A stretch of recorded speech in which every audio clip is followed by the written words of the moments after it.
मैं पिंकी को पकड़ूंगा, मैं पिंकी को पकड़ूंगा। असल में ना आप लोगों की अकल ही घुटनों में। जिस दिन दिमाग से सोचना शुरू करोगे ना उस दिन पिंकी की तरह एक ब्रांड बन जाओगे। मैं ਤੁਹਾਡਾ ਹੋਸਟ ਮੈਰ ਵਕਾਰ ਅਨਵਰ। ਅੱਜ ਅਸੀਂ ਗੱਲ ਕਰਨੀ ਹੈ ਪਿੰਕੀ ਉਰਫ ਅਨਮੋਲ ਜਿਹੜੀ ਕਰਾਚੀ ਦੀ ਵੱਡੀ ਗੈਂਗਸਟਰ ਹੈ। ਮਨਸ਼ੀਆਤ ਦੀ ਡੀਲਿੰਗ ਕਰਦੀ ਸੀ, ਵੇਚਦੀ ਸੀ। ਵੱਡੇ ਵੱਡੇ ਪੁਲਿਸ ਐਹਲਕਾਰ ਉਹਦੇ ਕੋਲੋਂ ਮਾਲ ਦੀ ਖਰੀਦਦਾਰੀ ਕਰਦੇ ਸੀ ਤੇ ਉਸ ਤੋਂ ਬਾਅਦ ਉਹਦਾ ਸਟਾਈਲ ਕਿਸੇ ਮਾਡਲ ਤੋਂ ਘੱਟ ਨਹੀਂ ਸੀ। ਹੋਟ ਡਰੈਸ ਪਾ ਕੇ ਇੰਜ ਕਰਕੇ ਆਉਂਦੀ ਵੀ ਜਿਵੇਂ ਉਹਦੇ ਪਿਓ ਦੀ ਦਾਲਤ ਹੈ। ਅੱਜ ਦੇ ਪ੍ਰੋਗਰਾਮ ਦੇ ਵਿੱਚ ਸਾਡੇ ਨਾਲ special senior advocate Rana Ali Raza ਮੌਜੂਦ ਨੇ। ਬਹੁਤ ਸ਼ੁਕਰੀਆ ਰਾਣਾ ਸਾਹਿਬ, ਤੁਸੀਂ ਟਾਈਮ ਦਿੱਤਾ ਖਸੂਸੀ। ਇਸ ਮਨਸ਼ੀਆਤ ਫਰੋਸ਼ ਨੂੰ ਕਿਸ ਤਰ੍ਹਾਂ ਪੁਲਿਸ ਨੇ ਗ੍ਰਿਫਤਾਰ ਕੀਤਾ ਤੇ ਸਾਰਾ ਮਾਮਲਾ ਕਿਸ ਤਰ੍ਹਾਂ ਬਣਿਆ ਤੇ ਉਹਦਾ ਸਟਾਈਲ ਕੀ ਕਹਿੰਦਾ ਪਿਆ? ਇਹ ਸਭ ਤੋਂ ਪਹਿਲਾਂ ਤਾਂ ਬਹੁਤ ਸ਼ੁਕਰੀਆ ਮਾਰ ਵਕਾਰ ਸਾਹਿਬ, ਤੁਸੀਂ ਮੈਨੂੰ ਆਪਣੇ ਪ੍ਰੋਗਰਾਮ 'ਤੇ ਇਨਵਾਈਟ ਕੀਤਾ ਹੈ। ਅਤੇ ਦੂਸਰਾ ਇਹ ਵਾਕਈ ਹੀ ਬੜੀ ਹੈਰਤਜ਼ਦਾ ਗੱਲ ਹੈ ਕਿ ਕਰਾਚੀ ਰੰਗੇ ਸ਼ਹਿਰ ਦੇ ਵਿੱਚ ਐਡੀ ਇੱਕ ਕੋਕੀਨ ਦੀ ਫੈਕਟਰੀ ਸਮਝ ਲਓ ਜਾਂ ਲੈਬ ਸਮਝ ਲਓ ਕਿ ਉੱਥੇ ਕੋਕੀਨ ਤਿਆਰ ਹੁੰਦੀ ਹੈ। ਅਤੇ ਉੱਥੇ ਤਾਲੀਮੀ ਅਦਾਰਿਆਂ ਦੇ ਵਿੱਚ, ਉੱਥੇ ਪੁਲਿਸ ਦੇ ਹਾਈ ਅਫੀਸ਼ੀਅਲ, ਪੁਲਿਸ ਦੇ ਬਿਊਰੋਕਰੇਸੀ ਦੇ ਅਤੇ ਜਿਹੜੇ ਕਹਿ ਲਓ ਕਿ ਇਲੀਟ ਕਲਾਸ ਹੈ ਉਹਨਾਂ ਦੇ ਵਿੱਚ ਉਹ ਇਸਤੇਮਾਲ ਹੁੰਦੀ ਹੈ, ਫਰੋਖਤ ਹੁੰਦੀ ਹੈ ਅਤੇ ਧੜੱਲੇ ਨਾਲ ਫਰੋਖਤ ਯਾਨੀ ਕਿ ਉਹਦੀ ਹੋ ਰਹੀ ਹੈ। ਇਹ ਜਦੋਂ ਇੱਕ ਰਿਪੋਰਟਰ ਨੇ, ਨਿਊਜ਼ ਦੇ ਰਿਪੋਰਟਰ ਨੇ ਜਦੋਂ ਇਹ ਸਟੋਰੀ ਦੇ ਉੱਤੇ ਵਰਕ ਸ਼ੁਰੂ ਕੀਤਾ, ਉਹਨੂੰ ਕੋਈ ਇਹ ਆਡੀਓ ਮਸੂਲ ਹੋਈਆਂ ਨੇ। ਉਹ ਆਡੀਓ ਤੁਸੀਂ ਸੋਸ਼ਲ ਮੀਡੀਆ 'ਤੇ ਵੇਖ ਵੀ ਰਹੇ ਉਹਦੇ 'ਚ ਉਹ ਬੜੇ ਧੜੱਲੇ ਨਾਲ ਕਹਿ ਰਹੀ ਹੈ ਕਿ ਮੈਨੂੰ ਗ੍ਰਿਫਤਾਰ ਕਰਨਾ ਕੋਈ ਆਮ ਪੁਲਿਸ ਵਾਲਿਆਂ ਦਾ ਕੰਮ ਨਹੀਂ ਦਾ, ਇਹ ਤੁਹਾਡਾ ਖਾਬੋ ਖਿਆਲ ਹੈ, ਮੈਨੂੰ ਪਕੜਨਾ। ਉਹ ਜਿਵੇਂ ਉਹ ਇੱਕ ਸ਼ਾਹਰੁਖ ਖਾਨ ਦਾ ਡਾਇਲਾਗ ਹੈ ਨਾ ਕਿ ਡੌਨ ਕੋ ਪਕੜਨਾ ਮੁਮਕਿਨ ਹੀ ਨਹੀਂ ਹੈ, ਨਾਮੁਮਕਿਨ ਹੈ। ਤੋ ਇਹ ਫਿਰ ਉਹਦੇ ਉੱਤੇ ਵਰਕ ਕੀਤਾ ਹੈ। ਫਿਰ ਪੁਲਿਸ ਵਾਲਿਆਂ ਨੂੰ ਇਸ ਗੱਲ ਦਾ ਅਹਿਸਾਸ ਹੋਇਆ, ਇਦਾਰਿਆਂ ਨੂੰ, ਕਿ ਯਾਰ ਇਸ ਜਿਹੜਾ ਸਾਡਾ ਕਰਾਚੀ ਹੈ, ਜਿਹੜਾ ਇੱਕ ਬਿਜ਼ਨਸ ਹੱਬ ਹੈ ਸਾਡਾ, ਯਾਨੀ ਕਿ ਸਭ ਤੋਂ ਜ਼ਿਆਦਾ ਟੈਕਸ ਦੇਣ ਵਾਲਾ, ਟੈਕਸ ਕਲੈਕਸ਼ਨ ਵਾਲਾ ਸ਼ਹਿਰ ਹੈ, ਉੱਥੇ ਮਨਸ਼ਿਆਤ ਦੀ ਲੈਬਾਰਟਰੀ ਕੰਮ ਕਰ ਰਹੀ ਹੈ ਅਤੇ ਉਹਦੀ ਬਕਾਇਦਾ ਤਰਸੀਲ ਵੀ ਹੋ ਰਹੀ ਹੈ। ਅਤੇ ਉਹ ਤਰਸੀਲ ਦੀ ਰਸਾਈ ਹੈ ਜਿਹੜੀ ਜੋ ਐਕਸੈਸ ਹੈ ਉਹ ਸਾਡੇ ਤਾਲੀਮੀ ਅਦਾਰਿਆਂ ਤੱਕ, ਈਵਾਨ ਦੇ ਇਕਤਦਾਰ ਦੇ ਈਵਾਨਾਂ ਦੇ ਹੱਦ ਤੱਕ ਅਤੇ ਬਿਊਰੋਕਰੇਸੀ ਦੀ ਵੱਡੀਆਂ ਵੱਡੀਆਂ ਜਿਹੜੀਆਂ ਪੋਸਟਾਂ 'ਤੇ ਬੈਠੇ ਅਫਰਾਦ ਨੇ ਉਹਨਾਂ ਤੱਕ, ਯਾਨੀ ਕਿ ਇਹ ਜਿਹੜਾ ਨਾਸੂਰ ਹੈ ਉਹ ਫੈਲ ਚੁੱਕਿਆ। ਫਿਰ ਜਾ ਕੇ ਉਹਨਾਂ ਨੇ ਐਕਸ਼ਨ ਲਿਆ ਅਤੇ ਮੁਖਤਲਿਫ ਇਦਾਰਿਆਂ ਦੀ ਜਿਹੜੀ ਕਾਵਿਸ਼ ਹੈ ਉਹਦੇ ਨਾਲ ਫਿਰ ਇਹਨੂੰ ਪਕੜਿਆ ਗਿਆ। ਇਹਦੇ ਵਿੱਚ ਮੈਂ ਪੁਲਿਸ ਦੀ ਜਿਹੜੀ ਕਾਵਿਸ਼ ਹੈ ਉਹਨੂੰ ਬੜਾ ਐਪਰੀਸ਼ੀਏਟ ਕਰਾਂਗਾ। ਕਮਾਲ ਦੇ ਸਟਾਈਲ ਦੇ ਵਿੱਚ ਹੋਟ ਡਰੈਸ ਪਾ ਕੇ, ਹੌਟ ਡਰੈਸ ਜਿਹੜੀ ਉਹਨੇ ਚੜਾਈ ਹੋਈ, ਇੰਜ ਬੋਤਲ ਸੜਦੀ ਪਈ, ਇੰਜ ਸੜਦੀ ਪਈ ਹੈ ਅਤੇ ਨਾ ਕੋਈ ਹੱਥ ਘੜੀ, ਨਾ ਕੋਈ ਗੱਲ, ਨਾ ਕੋਈ ਬਾਤ। ਕਾਨੂੰਨ ਸਿਰਫ ਗਰੀਬ ਵਾਸਤੇ ਹੀ ਨਹੀਂ, ਇਹ ਕਿਸੇ ਹੱਦ ਤੱਕ ਤੁਹਾਡੀ ਗੱਲ ਇਹ ਠੀਕ ਹੈ, ਲੇਕਿਨ ਸਿੰਧ ਪੁਲਿਸ ਦਾ ਅਸੀਂ ਕਈ ਸਾਲਾਂ ਤੋਂ ਇਹ ਜਿਹੜਾ ਰਵੱਈਆ ਅਬਜ਼ਰਵ ਕਰਦੇ ਪਏ ਹਾਂ, ਵੇਖਦੇ ਪਏ ਹਾਂ ਕਿ ਜਿਹੜੀ ਸਿੰਧ ਪੁਲਿਸ ਹੈ ਉਹ ਹਮੇਸ਼ਾ ਤੋਂ ਵਡੇਰੇਸ਼ਾਹੀ ਦੀ, ਇਕਤਦਾਰ ਦੇ ਈਵਾਨਾਂ ਦੀ, ਸਿਰਫ ਉਹਨਾਂ ਦੀ ਚਾਪਲੂਸੀ 'ਚ ਲੱਗੀ ਹੋਈ ਹੈ, ਉਹਨਾਂ ਨੂੰ ਪ੍ਰੋਟੋਕੋਲ ਦੇਣ ਦੇ ਵਿੱਚ ਲੱਗੀ ਹੋਈ ਹੈ। ਲਾਅ ਐਂਡ ਆਰਡਰ ਦੇ ਮੁਤਲਕ ਜਾਂ ਵੈਸੇ ਵੀ ਇਹਨਾਂ ਦੀ ਟ੍ਰੇਨਿੰਗ ਦੇ ਮੁਤਲਕ ਕੋਈ ਐਡਾ ਯਾਨੀ ਕਿ ਖਾਸ ਵਰਕ ਨਹੀਂ ਕੀਤਾ ਗਿਆ।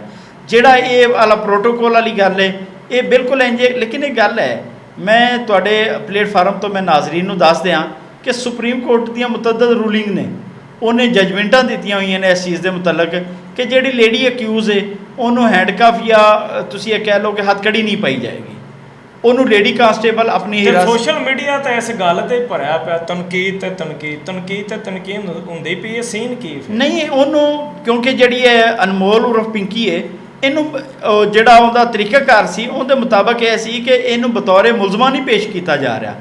ਉਹ ਪੁਲਿਸ ਉਹਦਾ ਇੰਜ ਜਿਵੇਂ ਪ੍ਰੋਟੋਕੋਲ ਜਾਂ ਪ੍ਰਾਈਵੇਟ ਗਾਰਡ ਦੇ ਮਾਡਲ ਬਣਾ ਕੇ ਪ੍ਰਾਈਵੇਟ ਗਾਰਡ ਦੇ ਤੌਰ 'ਤੇ ਉਹਨੂੰ ਯਾਨੀ ਕਿ ਆਪਣਾ ਉਹ ਗਾਈਡ ਕਰਦੀ ਪਈ ਸੀ ਕਿ ਜਿਵੇਂ ਉਹ ਸਰ ਇੱਧਰ ਜਾਣਾ, ਇੱਧਰ ਜਾਣਾ, ਜਾਂ ਇਹ ਡਾਇਰੈਕਸ਼ਨ ਹੈ, ਆਪਾਂ ਇੱਧਰ ਜਾਣਾ।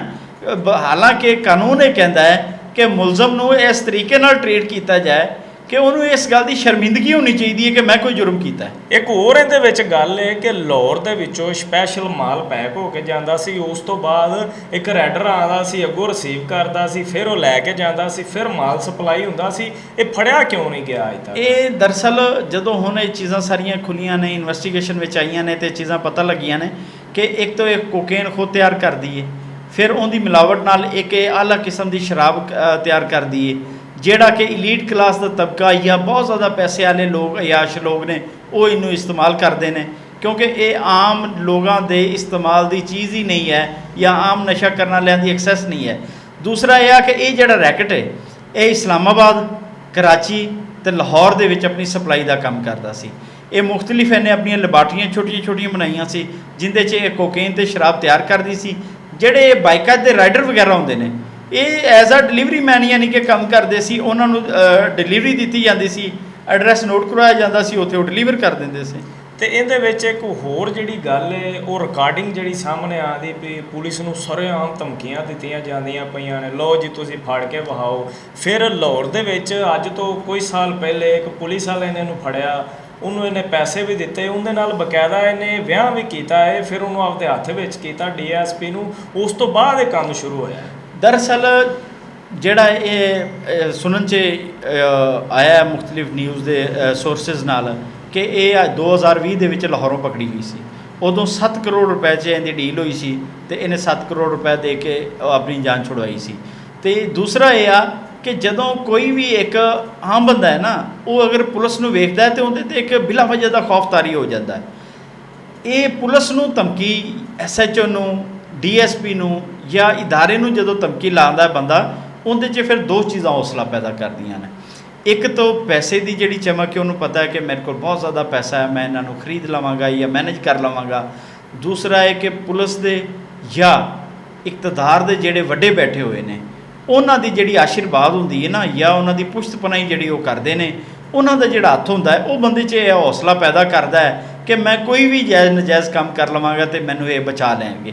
ਉਹ ਐਸੇ ਗੱਲੋਂ ਮੈਂ ਕਹਿੰਦਾ ਕਿ ਇਹਦੇ 'ਚ ਕੋਈ ਡਾਊਟ ਵਾਲੀ ਗੱਲ ਕੋ ਨਹੀਂ ਕਿ ਇਹ ਪੁਲਿਸ ਦੇ ਹਾਈ ਅਫੀਸ਼ੀਅਲ ਦੀ ਮਿਲੀ ਭਗਤ ਨਾਲ, ਉਹਨਾਂ ਦੇ ਆਸ਼ੀਰਵਾਦ ਨਾਲ, ਉਹਨਾਂ ਦੀ ਗਫਲਤ ਨਾਲ, ਉਹਨਾਂ ਦੀ ਰਿਸ਼ਵਤ ਦੀ ਵਜ੍ਹਾ ਤੋਂ ਇਹ ਹੌਸਲਾ ਮਿਲਿਆ ਉਹਨੂੰ ਕਿ ਉਹ ਪੁਲਿਸ ਵਾਲਿਆਂ ਨੂੰ ਇੰਝ ਸਮਝ ਲਓ ਕਿ ਉਹਨਾਂ ਦੀ ਤਸਦੀਕ ਕਰਦੀ ਪਈ। ਇਹਦੇ ਵਿੱਚ ਇੱਕ ਹੋਰ ਗੱਲ ਹੈ ਕਿ ਕੱਲੀ ਪਿੰਕੀ ਫੜੇਗੀ ਤੇ ਪਿੰਕੀ ਦੀ ਜਿਹੜੀ ਨਾਲ ਦੀ ਟੀਮ ਹੈ ਉਹ ਕਿੱਧਰ ਚਲੇਗੀ। ਹਾਲਾਂਕਿ ਇਹ ਬੜੀ ਅਫਸੋਸਨਾਕ ਗੱਲ ਹੈ ਕਿਉਂਕਿ ਇੱਕ ਇਹ ਵੀ ਯਾਨੀ ਕਿ ਇੱਕ ਮੈਸੇਜ ਸਾਹਮਣੇ ਆਇਆ ਹੈ ਕਿ ਪਿੰਕੀ ਨੇ ਇਹ ਮੈਸੇਜ ਵਾਇਰਲ ਕੀਤਾ ਹੈ ਕਿ ਅਗਰ ਮੈਂ ਪਕੜੀ ਕੇ ਜਾਨੀ ਹਾਂ, ਅਗਰ ਮੈਂ ਫੜੀ ਜਾਨੀ ਹਾਂ ਤਾਂ ਮੇਰੇ ਤੋਂ ਬਾਅਦ ਮੇਰੇ ਹੀ ਨੰਬਰ ਤੋਂ ਇੱਕ ਮੇਲ ਬੰਦਾ ਹੋਵੇਗਾ, ਉਹ ਮੇਰਾ ਦੋਸਤ ਹੋਵੇਗਾ, ਉਹ ਤੁਹਾਨੂੰ ਉਸੇ ਤਰੀਕੇ ਨਾਲ ਟਰੀਟ ਕਰੇਗਾ ਜਾਂ ਡੀਲ ਕਰੇਗਾ ਜਿਵੇਂ ਤੁਸੀਂ ਮੇਰੇ ਕੋਲ ਮਨਸ਼ਿਆਤ ਲੈਂਦੇ ਹੋ। ਤੇ ਜਦਕਿ ਇਹ ਹਾਲਾਂਕਿ ਜਿਹੜੀ ਇਨਵੈਸਟੀਗੇਸ਼ਨ ਇਸ ਗੱਲ ਤੋਂ ਸ਼ੁਰੂ ਹੋਣੀ ਚਾਹੀਦੀ ਸੀ ਕਿ ਮਨਸ਼ਿਆਤ ਬਣੀ ਕਿੱਥੋਂ ਹੈ, ਉਹਦਾ ਰਾਹ ਮਟੀਰੀਅਲ ਕਿੱਥੋਂ ਆਇਆ, ਉਹਦੇ 'ਚ ਸਹੂਲਤਕਾਰ ਕਿਹੜੇ ਨੇ, ਉਹ ਤਰਸੀਲ ਜਾਂ ਸਪਲਾਈ ਕਿਹਨਾਂ ਦੇ ਥਰੂ ਹੁੰਦੀ ਹੈ, ਉਸ ਤੋਂ ਬਾਅਦ ਉਹਦੇ ਤੋਂ ਕਿਹੜੀਆਂ ਪ੍ਰਾਪਰਟੀਆਂ ਬਣਾਈਆਂ ਗਈਆਂ ਨੇ ਜਾਂ ਕਿਹੜੇ ਬੰਦੇ ਨਜਾਇਜ਼ ਫਾਇਦਾ ਚੁੱਕ ਰਹੇ ਨੇ। ਇਹਨਾਂ ਸਾਰਿਆਂ ਦੇ ਗਿਰਦ ਇਨਵੈਸਟੀਗੇਸ਼ਨ ਹੋਣੀ ਸੀ ਤਾਂ ਫਿਰ ਹੀ ਇਹਦਾ ਕੋਈ ਸੱਦੇਬਾਬ ਜਾਂ ਤਦਾਰਕ ਹੋਣਾ ਸੀ ਕਿ ਇਹਦਾ ਕੋਈ ਨਾ ਕੋਈ ਪ੍ਰੋਪਰ ਹੱਲ ਨਿਕਲਿਆ ਜਾਂ ਇਹ ਨਾਸੂਰ ਦਾ ਖਾਤਮਾ ਜਾਂ ਕਹਿ ਲਓ ਕਿ ਕਿਸੇ ਕਿਸਮ ਦੀ ਕੋਈ ਰੁਕਾਵਟ ਰੈਜ਼ਿਸਟੈਂਸ ਲੋਕਾਂ ਨੂੰ ਨਜ਼ਰ ਆਵੇ। ਲੋ ਜੀ ਵੇਖ ਲਵੋ ਪੂਰੇ ਮੁਲਕ ਦੇ ਵਿੱਚ ਇਸ ਟਾਈਮ ਨਸੂਰ ਜਿਹੜੇ ਨੇ ਉਹ ਵਧੇ ਪਏ ਨੇ। ਨਸ਼ੇ ਦੀ ਜਿਹੜੀ ਲਾਹਨਤ ਤੇ ਨੌਜਵਾਨਾਂ ਨੂੰ ਲੱਗੀ ਪਈ ਹੈ। ਇਸ ਤਰ੍ਹਾਂ ਦਾ ਜਿਹੜਾ ਮਾਫੀਆ ਹੈ ਨੌਜਵਾਨਾਂ ਦੀਆਂ ਜ਼ਿੰਦਗੀਆਂ ਨੂੰ ਤਬਾਹ ਕਰਦਾ ਪਿਆ। ਲੇਕਿਨ ਮਜਾਲ ਹੈ ਕਿ ਸਾਡੇ ਅਦਾਰੇ ਉਹਨਾਂ ਨੂੰ ਜੜ ਤੋਂ ਫੜ ਲੈਣ ਜਾਂ ਉਹਨਾਂ ਦੇ ਗਰੋਹ ਨੂੰ ਫੜ ਲੈਣ। ਸਿਰਫ ਔਰ ਸਿਰਫ ਜਿਹੜੇ ਪੈਸੇ ਭਰਦੇ ਨੇ ਉਹਨਾਂ ਨੂੰ ਫੜ ਕੇ ਉਸ ਤੋਂ ਬਾਅਦ ਸਲੂਟ ਪੇਸ਼ ਕਰਦੇ ਨੇ, ਸਟਾਈਲ ਦੇ ਵਿੱਚ ਲੈ ਕੇ ਜਾਂਦੇ ਨੇ ਤੇ ਹਰ ਬੰਦਾ ਐਸੇ ਗੱਲ ਤੇ ਲੱਗਾ ਲੋ ਜੀ ਉਹਨੂੰ ਹੱਥ ਘੜੀ ਨਹੀਂ ਲੱਗੀ, ਲੋ ਜੀ ਉਹਨੂੰ ਹੱਥ ਘੜੀ ਨਹੀਂ ਲੱਗੀ। ਖਦਾਰਾ ਜਿਹੜੀ ਅਸਲ ਗੱਲ ਹੈ ਉਹਦੇ ਉੱਤੇ ਵਰਕ ਕੀਤਾ ਜਾਵੇ, ਪੂਰੀ ਟੀਮ ਨੂੰ ਫੜਿਆ ਜਾਵੇ ਤਾਂ ਕਿ ਜਿਹੜੇ ਨੌਜਵਾਨ ਨੇ ਨਸ਼ੇ ਜੈਸੀ ਲਾਹਨਤ ਤੋਂ ਬਚ ਜਾਣ। ਬੜੇ ਸਾਰੇ ਨੌਜਵਾਨ ਨਸ਼ੇ ਦੇ ਉੱਤੇ ਲੱਗ ਗਏ ਨੇ, ਉਹਨਾਂ ਨੇ ਆਪਣੀਆਂ ਜ਼ਿੰਦਗੀਆਂ ਤਬਾਹ ਕਰ ਦਿੱਤੀਆਂ ਨੇ। ਇਸ ਤਰ੍ਹਾਂ ਦਾ ਜਿਹੜਾ ਨਸ਼ਾ ਵੇਚਣ ਵਾਲਾ ਗਰੋਹ ਹੈ ਕਿੱਥੇ ਪੰਜਾਬ ਤੇ ਕਿੱਥੇ ਸਿੰਧ ਤੇ ਕਿੱਡਾ ਲੰਮਾ ਸਫ਼ਰ ਕਰਕੇ ਕਿਸ ਤਰ੍ਹਾਂ ਜ਼ਿੰਦਗੀਆਂ ਤਬਾਹ ਕਰਨ ਦਾ ਕੰਮ ਕੀਤਾ ਜਾਂਦਾ ਪਿਆ।